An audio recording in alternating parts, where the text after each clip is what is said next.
प्रेमनगर राज्य के एक छोटे से गांव तुनपुर में राजू नाम का बदनसीब व्यक्ति रहता था। राजू के परिवार में कोई नहीं था। राजू अनाथ था। राजू जब थोड़ा समझदार हुआ ही था, तभी उसके माता पिता का एक एक्सीडेंट में देहांत हो गया था। तब से राजू अकेले ही रहता था। राजू गांव के बाहर एक छोटी सी झोपड़ी बनाकर रहता था। राजू की आर्थिक स्थिति बहुत खराब थी। वो बहुत गरीब था। राजू किसी तरह दूसरों के खेतों में काम कर अपना पेट पालता था। राजू ने बचपन से बहुत परेशानियां देखी थीं, परंतु उसने कभी अपने नसीब को नहीं कोसा था। राजू हमेशा सिर्फ एक ही चीज सोचता था कि आज उसकी नसीब भले उसका साथ ना दे रही हो, पर उसको भरोसा था कि अगर वो मेहनत करता रहेगा तो एक ना एक दिन उसकी नसीब भी बदल जाएंगी और उसके तकदीर का दरवाजा भी खुल जाएगा। एक दिन इसी तरह राजू श्यामलाल जमींदार के खेत पर काम कर रहा था और श्यामलाल पास ही के पेड़ के नीचे बैठा हुआ था। राजू अपने काम में मस्त होता है, तभी राजू को श्यामलाल के रोने की आवाज आती है। श्यामलाल को रोता देख राजू फौरन उसके पास जाता है। क्या हुआ मालिक? आप क्यों रो रहे हो? कुछ हुआ है क्या? मुझे बताइए, शायद मैं कुछ आपकी मदद कर सकूं। राजू से इस तरह मदद के लिए सुन श्यामलाल थोड़ा भड़क जाता है। अरे राजू, तू क्या मेरी मदद करेगा जब तू अपनी खुद की मदद नहीं कर सकता? तू किसी की मदद करने लायक होता तो आज मेरी जमीन पर काम नहीं कर रहा होता। सेठ जी, ऐसी कोई बात नहीं है। सब नसीब का खेल होता है और नसीब एक तराजू की तरह होती है। जिसके तरफ मेहनत का वजन बढ़ेगा वो धीरे धीरे उसकी ओर झुक जाएगी। मेरा क्या है, मैं बस अपनी मेहनत पर विश्वास करता हूं।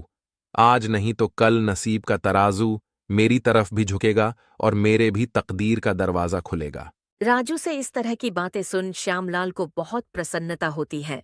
क्या बात है राजू, तुझे और तेरी सोच को मेरा सलाम। इतनी मुसीबत से तू अपनी जिंदगी काट रहा है, फिर भी तू अपनी हिम्मत नहीं हारता। ऐसी कोई बात नहीं है सेठ जी। ये सब तो मेरे पिताजी की सीख का नतीजा है। मैं जब भी किसी चीज के लिए जिद करता था, तब मेरे पिताजी मुझे बस एक चीज कहते थे। देख बेटा राजू, आज मेरे पास इतने पैसे नहीं हैं कि मैं तेरी हर इच्छा पूरी कर सकूं, पर तू मेरी ये बात याद रखना, हमारी ये जिंदगी भी किसी मौसम की तरह है। कभी बहुत धूप तो कभी बहुत ठंड तो कभी बहुत वर्षा, पर तुम्हें उस एक वृक्ष की तरह हमेशा डट के खड़े रहना होगा और बस मेहनत करते रहना होगा, क्योंकि हर मौसम का एक समय होता है। इसी तरह हर दुख का भी एक समय होता है। एक ना एक दिन वो भी समाप्त हो ही जाएगा। बस तुम कभी हिम्मत मत हारना। वाह, क्या सोच थी तुम्हारे पिताजी की। काश मैं भी उनसे मिल पाता। अरे सेठ जी, ये सब तो बीती बातें हैं, ये सब छोड़िए और मुझे पहले ये बताइए, आप क्यों रो रहे थे? अरे राजू, अब क्या बताऊं तुझे। मैं एक बहुत बड़ी मुसीबत में फंस गया हूं।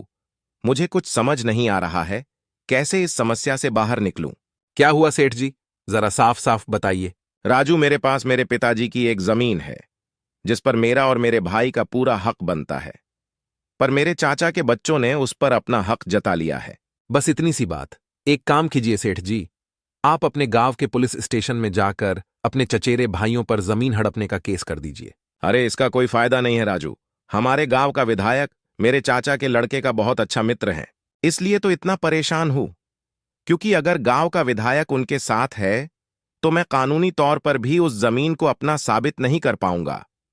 अब तो मेरे चचेरे भाइयों ने उस पर मजदूर लगाकर खेती भी शुरू करवा दी है। हाँ सेठ जी, आपकी ये बात तो सही है, और अगर आप कानूनी तौर पर जमीन को अपने नाम करने की सोचोगे तो शायद आपके पोते बड़े हो जाएं, पर केस चलता रहेगा। हाँ राजू, अब तू ही बता मैं क्या करूं। वो जमीन मेरे पिताजी ने बहुत मेहनत करके ली थी। मैं किसी भी हाल में वो जमीन अपने नाम करके रहूंगा। अगर ऐसी बात है तो मेरे पास एक तरकीब है सेठ जी, जिससे आपके चचेरे भाई खुद ये जमीन आपके नाम करवा देंगे। क्या बोल रहा है राजू? जल्दी बता मुझे भी वो तरकीब। राजू ने अपनी पूरी तरकीब श्यामलाल को समझा दी। तरकीब सुनते ही श्यामलाल राजू से कहता है। क्या बात है राजू, क्या तरकीब निकाली है? तू तो बहुत समझदार है। धन्यवाद सेठ जी। राजू, अगर तेरी ये तरकीब काम आई और मुझे मेरी जमीन वापस मिल गई तो मैं ये वादा करता हूं, अभी जिस जमीन पर तू काम कर रहा है मैं ये तेरे नाम कर दूंगा। अरे इसकी कोई जरूरत नहीं है सेठ जी, आप तो मेरे अन्नदाता हो। आपके लिए इतना करना तो मेरा फर्ज है। ठीक है राजू, कल से ही अपने इस तरकीब पर काम करना शुरू कर देना।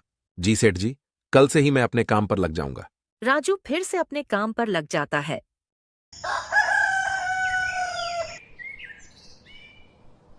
अगली सुबह राजू श्यामलाल के चचेरे भाइयों के पास जाता है।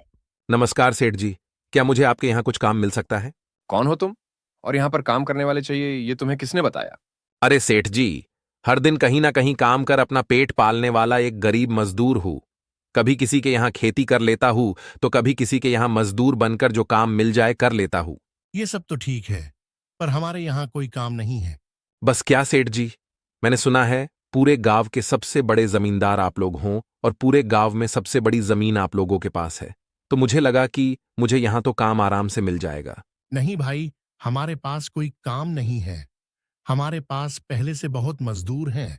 इसका मतलब श्यामलाल सेठ सही कह रहे थे आप लोगों के बारे में। क्या कहा श्यामलाल ने हमारे बारे में? कुछ नहीं, बस ऐसे ही मेरे मुंह से निकल गया। चलो चलता हूँ, आप लोगों के पास तो कोई काम नहीं है तो मैं यहाँ रुक के क्या करूँ। किशन के मना करने के बाद राजू जाने लगता है। तभी रमेश किशन से उसे रोककर पता लगाने बोलता है कि श्यामलाल ने उनके बारे में राजू को क्या बोला है। अरे रुको भाई, इधर आओ जरा, एक काम है तुम्हारे लिए हमारे पास। किशन के बुलाने पर राजू फौरन उनके पास चला जाता है। अरे धन्यवाद सेठ जी, बोलिए क्या काम है। मैं कोई भी काम करने को तैयार हूँ, आखिर पापी पेट का सवाल है। काम तो हम बता देंगे, पहले तुम ये बताओ, श्यामलाल हमारे बारे में क्या बोल रहा था तुम्हें? आपके यहाँ आने से पहले मैं श्यामलाल सेठ के यहाँ काम करता था, परंतु वो एक नंबर के कंजूस और बदतमीज आदमी है। इतनी मेहनत करने पर भी सही मजूरी नहीं देते थे। इस बात पर कल मेरी उनसे बहस हो गई थी। फिर क्या हुआ? क्या कहा तुमको श्यामलाल ने हमारे बारे में? अरे हुआ ये कि जब मेरी श्यामलाल सेठ से बहस हो रही थी, तभी उन्होंने मुझे कहा कि उनसे ज्यादा मजूरी पूरे गांव में कोई नहीं देगा। तो मैंने भी ताव ताव में बोल दिया कि गांव के सबसे बड़े जमींदार किशन सेठ और रमेश सेठ से ज्यादा मजूरी कोई नहीं देता, तभी तो उनके यहाँ हमेशा काम करने वालों की भीड़ लगी रहती है। सही कहा था ना मैंने सेठ जी? अरे हाँ भाई हाँ, आखिर हम गांव के सबसे बड़े जमींदार हैं, तो हमारा फर्ज बनता है हर मजदूर को उसके काम के हिसाब से सही सही मजूरी मिले। वाह क्या बात कही है आपने सेठ जी। श्यामलाल सेठ तो मेरे हिसाब से आपके इतना शायद कभी सोच ही ना पाए। चलिए सेठ जी, मुझे भी मेरा काम बता दीजिए तो मैं भी काम पर लग जाऊं। किशन और रमेश दोनों भी राजू की चिकनी चुपड़ी बातों में आ जाते हैं और उसे अपने यहाँ खेतों में काम करने का काम दे देते हैं। किशन के कहते ही राजू उनके खेतों में काम करना शुरू भी कर देता है। इसी तरह कुछ दिनों तक राजू किशन और रमेश के खेतों पर काम करता है। राजू बाकी मजदूरों से ज्यादा काम करता था। वो समय से पहले आ जाता और काम पर लग जाता और सब लोगों के जाने के बाद ही जाता। राजू को इतनी मेहनत करते देख किशन और रमेश आपस में बात करते हैं। अरे रमेश भैया, ये राजू तो बहुत मेहनती है, ये अकेला ही 4 लोगों का काम कर देता है। अच्छा हुआ उस दिन इसे हमने रोक लिया। हाँ भाई, बात तो तू पते की कर रहा है। अच्छा हुआ राजू को हमने अपने यहाँ काम पर रख लिया। वो बहुत मेहनती और ईमानदार भी है। आजकल के जमाने में ऐसा व्यक्ति मिलना घास के ढेर में सुई ढूंढने की तरह है। हाँ भैया, कुछ भी कहो, मेहनती तो बहुत है राजू। इसके इतना काम शायद ही कोई करता होगा हमारे यहाँ। राजू ने अपनी मेहनत से दोनों भाइयों का दिल जीत लिया था। इसी तरह कुछ दिन और बीत जाते हैं। रविवार की सुबह सुबह किशन और रमेश अपने खेत के दौरे पर जाते हैं। जब वो अपने खेत पर पहुंचते हैं तो देखते हैं कि राजू काम कर रहा होता है। राजू को रविवार को भी काम करता देख किशन बोलता है। अरे राजू भाई, रविवार के दिन भी तुम काम कर रहे हो, आज तो आराम कर लिया होता। आराम? वो क्या होता है सेठ जी? अकेला रहता हूं घर पर, और अकेला व्यक्ति घर पर रहकर क्या ही आराम करेगा। इसलिए सुबह जल्दी ही आ जाता हूं और काम पर लग जाता हूं। इसमें मेरा दिल लगा रहता है। तुम बहुत मेहनती व्यक्ति हो। एक काम करो, आज तुम काम रहने दो, जाओ जाकर वहां पेड़ के नीचे आराम करो। नहीं सेठ जी, इसकी कोई जरूरत नहीं। आप लोग जाइए, मैं ठीक हूं, मुझे काम करना पसंद है। ठीक है राजू, फिर हम निकलते हैं। तुम्हारा जब मन करे अपने घर चले जाना। ठीक है सेठ जी। इसके बाद किशन और रमेश खेत को राजू के भरोसे छोड़ वहां से चले जाते हैं। अगली सुबह जब किशन और रमेश अपने खेत पर आते हैं तो देखते हैं पुलिस वहां आई है। पुलिस को देखते ही दोनों दौड़े दौड़े आते हैं। क्या हुआ थानेदार साहब? यहाँ क्या कर रहे हो? हमने तो पहले ही इस जमीन के असली कागजात बड़े थानेदार को दिखा दिए थे ना। अच्छा, ये जमीन तुम्हारी है ना? तभी तो तुम दोनों को अंदर करने आया हूं। अंदर? मैं कुछ समझा नहीं थानेदार साहब। कहना क्या चाहते हो? साफ साफ कहो। साफ साफ कहने की कोई जरूरत नहीं है। जरा अपनी नजर घुमाकर वहां देखो तुम्हारी जमीन से क्या निकला है। थानेदार के कहते ही दोनों भाई जब पलट कर देखते हैं तो वहां उनकी जमीन में किसी की लाश गाड़ी हुई होती है, जिसका सिर्फ कंकाल बचा होता है। कंकाल को देख दोनों भाई की हवा टाइट हो जाती है। ये कहाँ से आया हमारे जमीन में? चलो, अब बहाना मत बनाओ। पहले लोगों को मारो, फिर उसे अपनी जमीन में गाड़ो और फिर बोलो ये क्या है। नहीं थानेदार साहब, ये सब क्या है? ये यहाँ कैसे आया? हमें कुछ नहीं पता है। चलो, अब झूठ मत बोलो। तुम दोनों तो अब गए। अगर फांसी नहीं हुई तो कम से कम उम्र कैद की सजा तो पक्की होगी।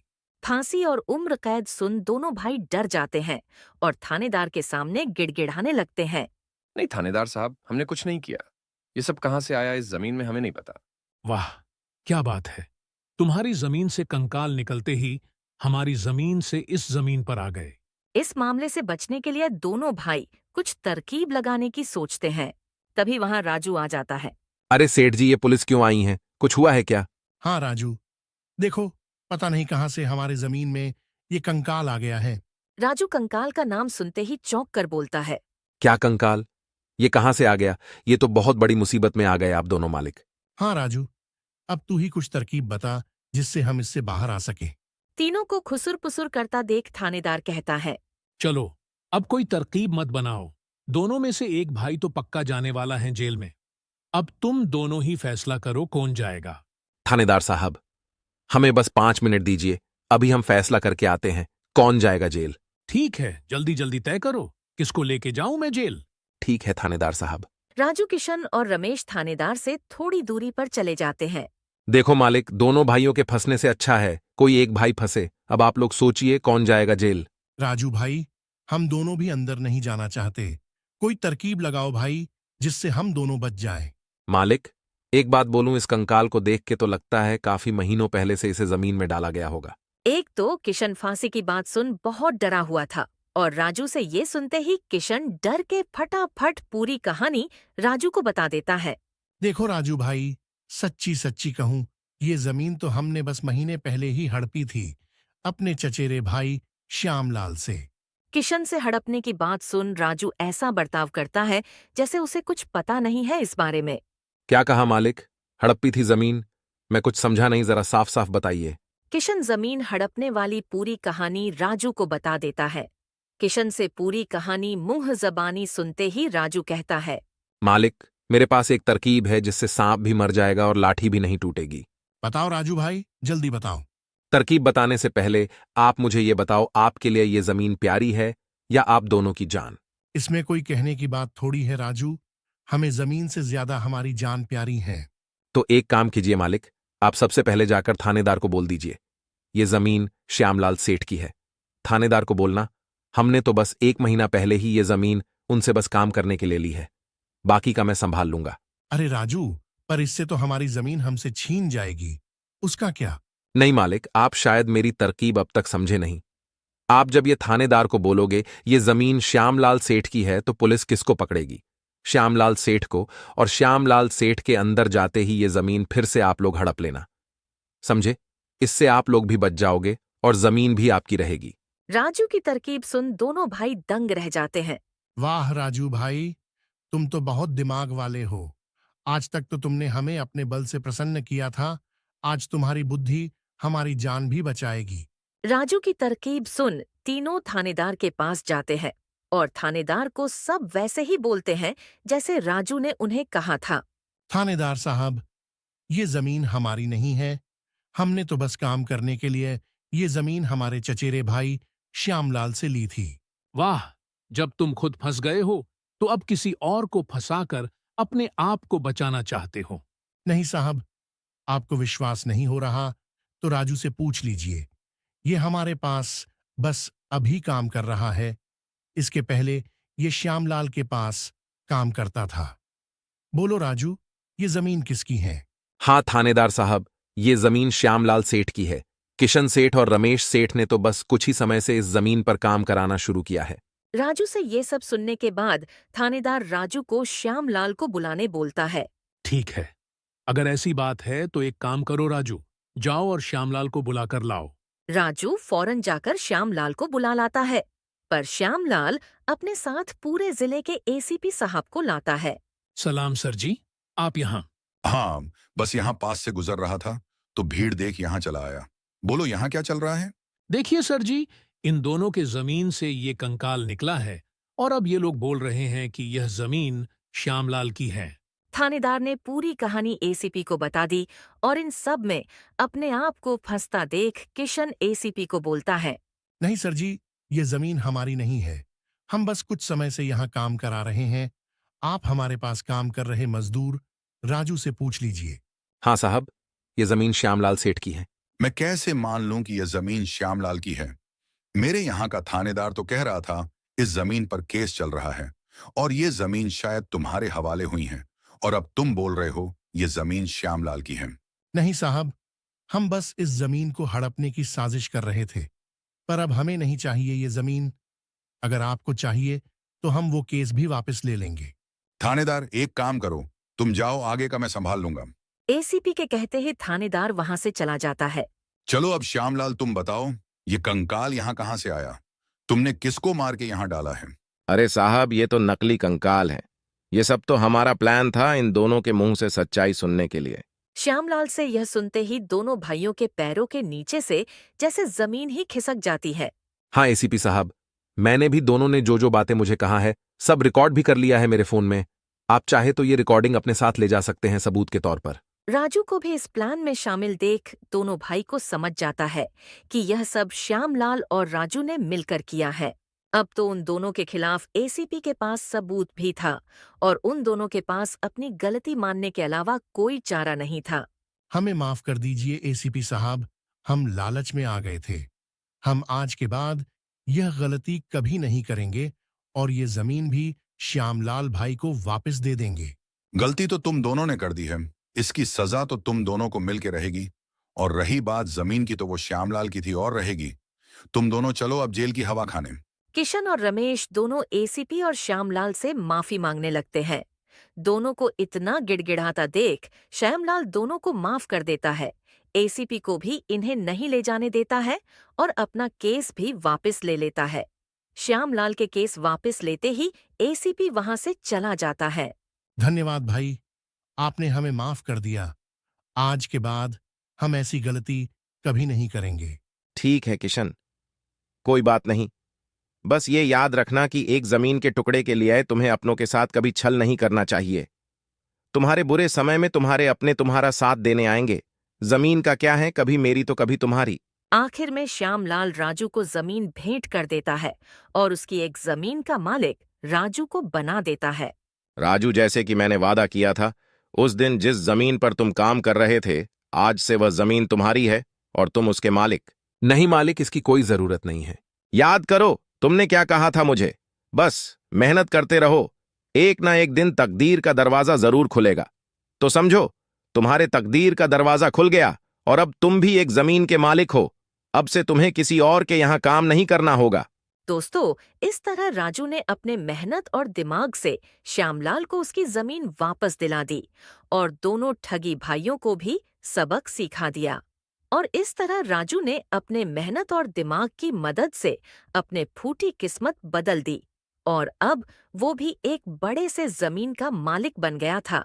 दोस्तों, इस तरह की और बेहतरीन कहानियां देखने के लिए कमेंट में जरूर बताएं। चैनल को अगर आपको हमारी मेहनत पसंद आई हो तो हमारे चैनल को सब्सक्राइब करना न भूलें और बेल आइकन दबाएं ताकि नई कहानियों की नोटिफिकेशन सबसे पहले आपको मिले। धन्यवाद।